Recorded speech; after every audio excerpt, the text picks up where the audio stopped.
You can do all the filming you want to do. So we're going to have a little different update since we just finished something up for tonight. Promise I'm not at the bottom of a mine. We'll just use the headlight to help show you what we got done. Hey, Mom. Oh, Samsoni.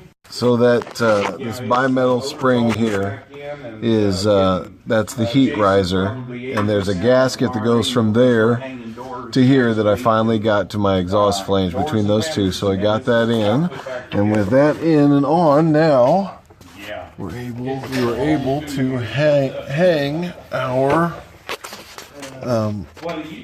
our exhaust system. And so we've got our exhaust hung clear out the side and back. And again, this is that $220 hang it yourself exhaust kit from LMC Truck. The clamps went on well, hangers look real good, I think anyway.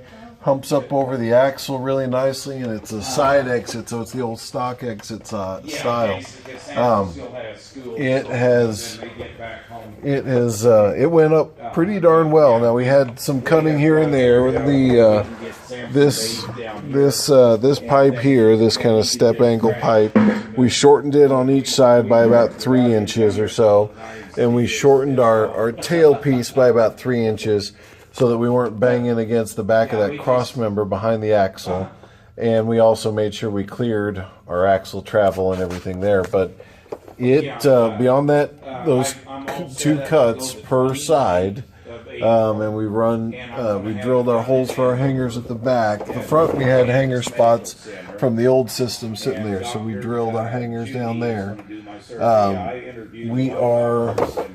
I'm really pleased with this. I mean, time will tell once we get it started up and checked and tightened and everything like that. But it's running really well. I like how it sits next to the drive line. We got good clearances everywhere.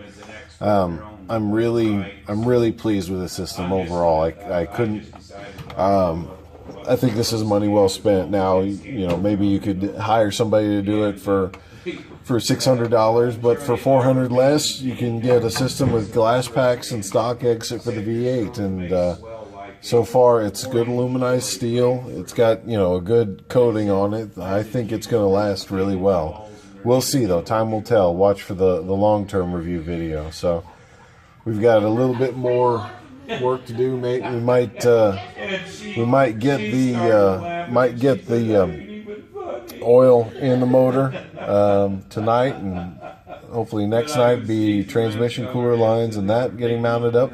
And that would be something that we want to walk through, because we fabricated a transmission cooler off of an old Dodge, a mid-90s Dodge truck, and I want to show you how that turned out and how that mounted up. So if any of you want to copy that in, go ahead and steal the idea from us, because I think it's going to work really well. So until then, wish me luck on my projects. Good luck on yours.